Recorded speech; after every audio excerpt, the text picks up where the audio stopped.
School जाओ, पढ़ाई करो, अच्छे से कॉलेज में मन लगा के पढ़ाई करो और उसके बाद एक अच्छा सा जॉब पालो।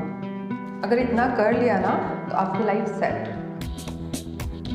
क्या लेडीज़ के केसेस में ऐसा होता है?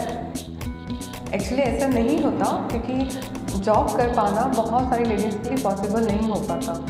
होता भी है तो वो एंट्री लेवल का जॉब करती है, सीनियर मैनेजर या उससे हाई पोजीशन या रिस्पॉन्सिबिलिटी वो नहीं निभा पाती, जिसकी वजह से अगर आप सर्च करोगे तो आपको फीमेल कंट्रीब्यूशन हाई लेवल के जॉब में, हाई अथॉरिटी के जॉब में कम ही मिलेगा। बहुत सारे फैक्टर्स हैं, जैसे सबसे पहला फैक्टर है जो वुमेन के लिए रिस्पॉन्सिबिलिटी ज़्यादा है, फैमिली में रिस्पॉन्सिबिलिटी उनको ज़्यादा निभानी पड़ती है, ये एक फैक्टर है। और उससे जुड़ी हुई बहुत सारी चीज़ें होती हैं, जैसे अगर उन्होंने जॉब कर भी लिया और उनको ग्रोथ चाहिए, तो जैसे उनको ग्रोथ मिल रही है तो ऑफिस की रिस्पॉन्सिबिलिटीज़ भी बढ़ रही है एंड फैमिली में भी रिस्पॉन्सिबिलिटीज़ बढ़ रही है, तो बैलेंस करने के लिए कभी प्रॉब्लम आती है। और कई बार सोसाइटी के कुछ जो डिमांड्स हैं या नॉर्म्स हैं उनको विलिंगली या अनविलिंगली मानना पड़ती है। एंड जो रिटर्न है पर्टिकुलर जॉब से, अगर वो लिमिटेड स्कोप है या ग्रोथ है, तो भी एक फैक्टर है जो अफेक्ट करता है। तो अल्टीमेटली वुमेन चाहती क्या है अपनी लाइफ में, करियर वाइज वो करियर वाइज क्या पाना चाहती है। ऐसा नहीं है कि उनको फैमिली नहीं चाहिए, they want family, they are human beings, they want to be in family, उन्हें फैमिली चाहिए। अगर एक करियर ओरिएंटेड वुमेन है तो वो सिर्फ करियर में नहीं ग्रो करना चाहती, वो करियर में ग्रो करना चाहती है, अपनी फैमिली चाहती है, अपने फैमिली में किड्स चाहती है, एंड उसके साथ साथ उसे अपने काम में ग्रोथ चाहिए, उसके साथ साथ उसे कामों में रिकग्निशन चाहिए एंड फाइनेंशियल स्टेबिलिटी चाहिए एंड फ्रीडम चाहिए, ये सारी चीज़ें उसे चाहिए। सो जॉब के सिनेरियो में ऐसी कौन सी चीज़ें हैं जो वुमेन को अफेक्ट करती हैं? जब उनकी स्टडीज़ कंप्लीट होती है और स्टडीज़ के बाद उनको जो जॉब पाना होता है वो भी एक अच्छा खासा लंबा ड्यूरेशन होता है। ऐसा नहीं है कि इमीडिएट स्टडी के बाद उनको जॉब मिल जाएगा। स्टडीज़ के बाद वो भी ग्रेजुएशन अकेला नहीं, कई बार मास्टर्स एंड पीएचडी वगैरह करने के बाद उनका जॉब लगता है और फिर उसके बाद उनको जो इमीडिएट फेस करना होता है वो है उनकी मैरिज एक नया फेज लेकर आती है लाइफ का, उसी के साथ साथ फिर जैसे ही किड्स की रिस्पॉन्सिबिलिटी वुमेन के ऊपर आती है, वो उसकी लाइफ का एक बहुत बड़ा ट्रांसफॉर्मिंग फेज होता है, जिसमें अगर वुमेन पार कर पाए उसको तो बहुत अच्छी बात है, बट मेजॉरिटी ऑफ वुमेन उस फेज में अपना जॉब क्विट करती है, अपना करियर क्विट करती है। आप चाहे तो इस बारे में रिसर्च भी कर सकते हैं। बहुत बार चाइल्ड सपोर्ट नहीं मिलता, प्रॉपर चाइल्ड सपोर्ट नहीं मिलता।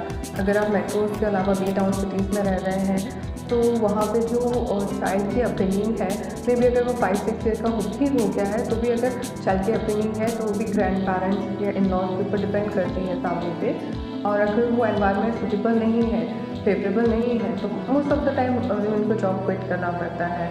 या फिर अगर वो मेट्रोज़ में भी है लेकिन फिर भी अगर उनका जो ऑफिस है वो बहुत दूर है, जगह से बहुत दूर है, डिस्टेंस बहुत ज़्यादा है और जो वर्किंग आवर्स है बहुत ज़्यादा है, तो भी वुमेन को क्विट करना पड़ता है। एंड अगर इस सब से भी बाहर निकल गया और या फिर उन्होंने एक गैप ले लिया, उन्होंने कुछ ईयर का गैप ले लिया और अब वो कम बैक करना चाह रही हैं, तो वो जो उनको जो नेक्स्ट ऑफर मिल रहा है वो अंडर पेड मिल रहा है या कंपेरेटिवली लेस मिल रहा है, तो बहुत सारे ऐसे फैक्टर्स आते हैं जो उस टाइम पे भी जो डिमोटिवेट करते हैं।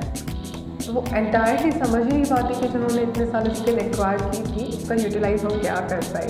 ऐसा होता है, बहुत सारे लेडीज़ के साथ होता है। अब जैसे बात की जाए तो इन सारे सिनेरियो में ऐसी कौन सी पॉसिबिलिटीज़ हो सकती हैं जो वुमेन को सपोर्ट करती हैं। अगर एक्चुअल में आप ना एकदम जॉब ओरिएंटेड वुमेन है तो आपको जो प्लानिंग है वो आपकी प्लानिंग बहुत पहले से होनी चाहिए।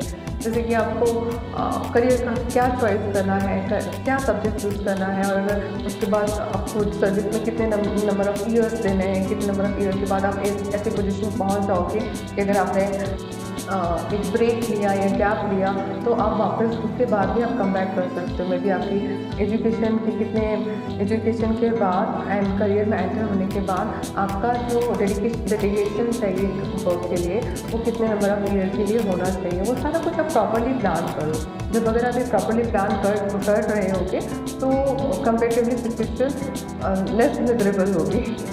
अगर आपका एक डिसेंट नंबर ऑफ डेडिकेशन है एक पर्टिकुलर फील्ड में एंड उसके बाद आप शादी या फिर आपके किड्स के बाद आप जब दोबारा कम बैक करना चाह रहे हैं तो वो ईज़ी होगा और मोर एक्सेप्टेबल होगा। ऐसे बहुत सारे करियर हैं जिसमें लोग जा सकते हैं दोबारा में, जैसे रिसर्च हो गया, एडमिन जॉब हो गए, वहाँ पे जाया जा सकता है बाद में भी, ओके। बट किसी और फील्ड में ये कंपेरेटिवली नहीं होता, ठीक है। तो अगर आपकी प्लानिंग इतनी अच्छी है तो आपके लिए स्ट्रगल कम होगी।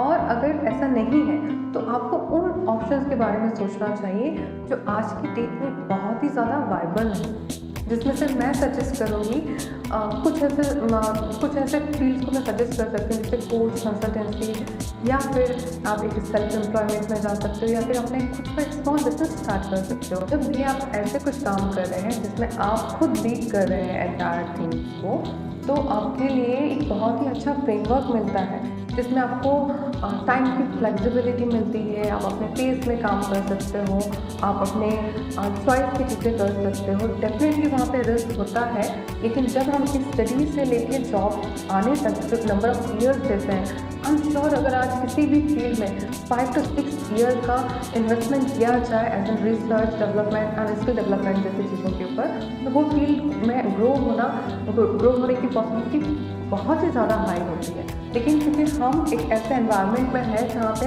हमारे लिए स्कोप ऑफ थिंकिंग का होता ही नहीं है कि हम इस चीज़ को कंसल्टेंसी को या फिर सेल्फ एम्प्लॉयमेंट को या फिर बिजनेस को as a serious career choice अपना सकें। आज का सिनेरियो जब हम डिजिटल एरा में रह रहे हैं, ये हाईली फेवरेबल है हर एक स्मॉल स्केल के बिजनेस को ग्रो करने के लिए, सेल्फ एम्प्लॉयमेंट को ग्रो करने के लिए आपको कुछ स्किल्स डेवलप करनी है, जैसे डिजिटल मार्केटिंग, आपके प्रोडक्ट सर्विस का नॉलेज आपको अच्छे से लाना है और आप उसमें ग्रो कर सकते हो।